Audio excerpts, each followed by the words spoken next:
And, and before, there's a couple of points I want to come back to, but I saw, Robert, I saw you shaking your head, and we'll come back to Brett as well. You need fuel to grow companies, and we're talking about high growth businesses here. We're differentiating between small businesses with 3 or 4 employees that are fairly slow, grow a little bit. We're talking about growth here. Mm-hmm. What is that like, knowing that you're going to need some fuel and the expectations and stakeholders in that process, and what has it been like for you? I think it depends on your growth strategy. I mean, it seems to me, and I don't claim to be an expert, but you can choose to grow organically, revenue dollar by revenue dollar, or you can infuse yourself with a sufficient amount of capital to where you might be able to grow through acquisition or grow through a more expedited means. I was shaking my head in agreement with Earl because it's absolutely true. Once you take on an investment from somebody else, the responsibility increases and your perspective on the business changes, and you have to ask yourself whether or not you're willing to accept that. I took on an investor with Global Test Supply. It was the right thing to do, not just because... We're talking about an equity investor. Equity investor. Not just because we felt that the capital could be put to good use and propel growth, but also because this particular individual brought a good amount of operational expertise above what I was able to offer, and that was required by the business. So, and that person was here local. You tapped into some of the executive talent that we've got in this region. Absolutely. The individual had a tremendous amount of experience running large organizations. So if we're going to, I think the hardest thing an entrepreneur can do, in my experience, is take a company from 6 to 12 employees to 40 to 50 employees. There's a huge psychological shift that takes place. And reality is most of the people that get involved early on will not make the transition. And you have to navigate that very carefully, because going back to what I originally said, if you don't keep your employees happy, it's going to affect customer satisfaction. It's going to affect, ultimately the profits that your business is making. Now, Brett, do you carry both debt and equity with your businesses? No, we've been fortunate, and we've never had to go outside, or I've never had to go outside to borrow to fund the company. We funded it all internally on our growth, and that was a result of the market when we got in it, and some very good fortune. But what I would pick up on is when you go from 5 to 50 or 50 to 100 or 50 to 200, the game does change, and it changes dramatically. And you're right, the people who I started with, very few are left because they weren't able to make that leap and make that change. But I often remind myself, and I think every entrepreneur needs to, that there'll soon be a time when I'm not capable to make the leap. And you got to be honest enough with yourself to say, look, I'm an entrepreneur. I'm good at starting something. I'm good at getting it to X. But there comes a time when it's Y and Z, and you're no longer the best tool in the drawer. And it's time to exit. It doesn't mean you need to sell your company. There's other places to go in your company. But don't think you're always going to be the smartest guy in the room, because typically you're not. So making that transition yourself is equally important. Mm-hmm. I'm going to try and combine a couple audience questions that have come in and take advantage of Earl possibly offending a few of the bankers in the room. How, from an entrepreneur's perspective, and we'll start with Robert and work this way, how has your view of the world externally changed at all? So apparently we've been through a recession, or we're still in one, or ended in June 2009, however you want to consider that. But has that affected your view of the world? Has that had any impact, or are you just entrepreneur focused in the tunnel, going to make this work? It absolutely has affected my view. I think there's more opportunity now than there was back when money was flowing and everybody had a great business, and the perception was things were great. I think the entrepreneur, I hate to say the entrepreneur, I can't speak for everybody out there. For me, when I look at difficult times, there's a lot of advantage. There's less fluff in the marketplace. The value, the real value propositions are here. The questionable value propositions are not. The pool of labor is significantly better, and you're forced to grow a business fundamentally. You know, you have to generate revenue before you're going to find investors that are willing to give you money.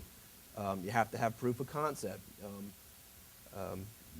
At the end of the day, if you can start and grow a business in a recessionary time, you're going to have a very strong, fundamentally sound business and be able to reap the benefit when the market comes back around. So have you had any specific challenges? I mean, because you've been in global test supply before and I guess now after, right? So You know, we're in a fortunate situation that we sell thousands of products that fit a plethora of applications in a number of different industries.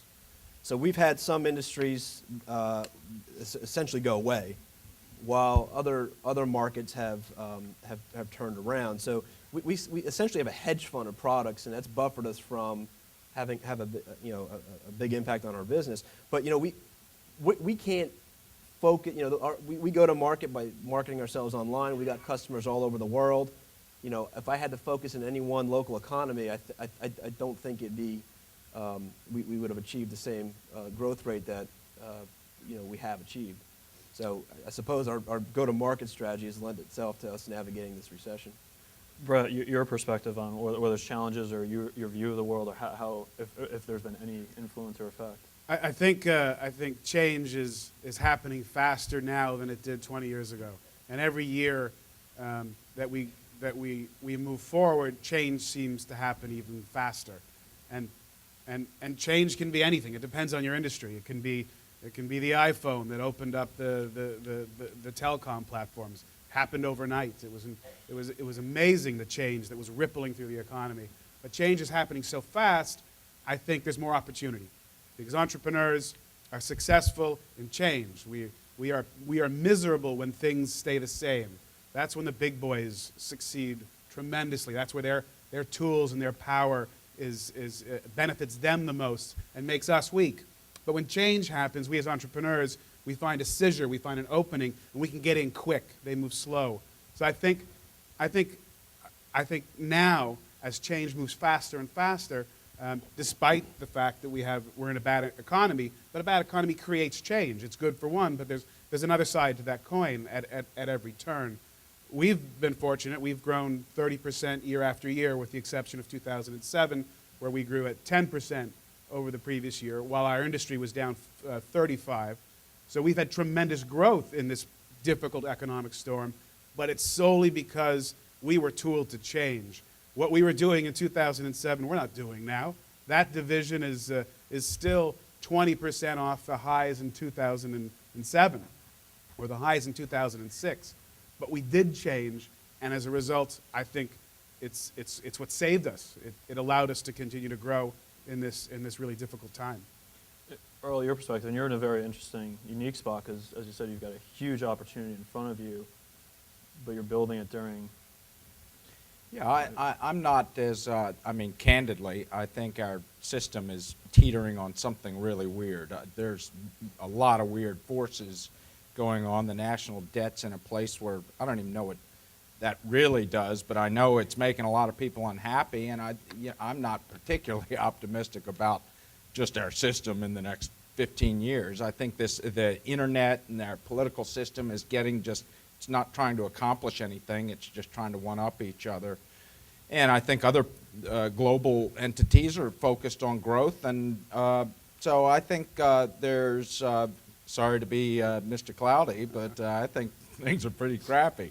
And I don't see that changing anytime soon. But so what? There's nothing I can do about it. So I'm in this now, and I know I can make a success. I think I didn't choose this, but the thing I feel fortunate about is one of the sectors that people need is IT infrastructure, and our value proposition happens to include, it's about a 90% total cost of ownership reduction between us and Oracle. And there's a lot of people that are ticked off at Oracle for their predatory pricing and monopolistic behavior. So we have quite an opening to get in and provide something that does data store technology better and at the same time a lot cheaper. So I'm very confident that we have a technology and a market for what we're doing, but I think the system's a train wreck. And I think it's going to stay that way. Sorry. And with specifics, in your instance, part of that is the capital markets. Yeah, it's a mess. You know, all these venture capitalists, they're Mr. Arrogant, Mr. MBA, and they sit and look at their little spreadsheets. They don't understand technology. They blow off your meetings. You fly across country to meet with them, and they cancel. They don't even cancel. They've moved on. It's their secretary calls and cancels. It's like, I just landed. What do you mean you're canceling? So they're a mess. And they're contracting, by the way, by 60% as well over the next 2 years, as they should, because they've done a pathetic job the last 15 years. Now, do you, in the spirit of entrepreneurship, do you see some of these issues that entrepreneurs, as Brett talked about before, that it's creating opportunities and gaps? So one of your challenges is these VCs who, you know, whether they don't have their funds that are getting funded or they're just more arrogant because you're more desperate, whatever, but are these gaps, whether it's in capital, whether it's in different markets, are those going to be filled in by entrepreneurs? I think, and there's a group down here, the Wilmington Investor Network, it's an angel group. Interestingly, I think angel investing is coming in to take over where venture has been. I think the bigger venture community is moving up into private equity, and that doesn't appear to be sustainable because there's a bunch of private equity already. We don't need more of that. So I think the whole venture side of it is, you know, I'm no economist or anything, but they sure look like, okay, who needs you anymore? Because they're not doing what their job is. They're trying to invest in cash flow positive businesses, and what they should be doing is understanding technologies. That's what they're paid for, the 2% Oak offices, the whole thing. What they should be doing is investing in true innovation, but that has stopped. What are venture capitalists investing in? Social networking. We've already got plenty of that. And it's idiotic to sit there and just, oh, let's find the next Twitter, let's find the next Facebook. So what? It's already there. And there are these herd followers, and that's not providing a service to the markets. And there's real innovation that I think is being suppressed and won't see the light of day were it not for angels. One of our investors is the Wilmington Angel Network, and they're principally what helped us get going. And so without them and without what venture's supposed to do, which is invest, there's going to be a gap in about 5 years where all this innovation that used to be funded is not going to exist. And so our competitiveness is, you know, so we're doomed.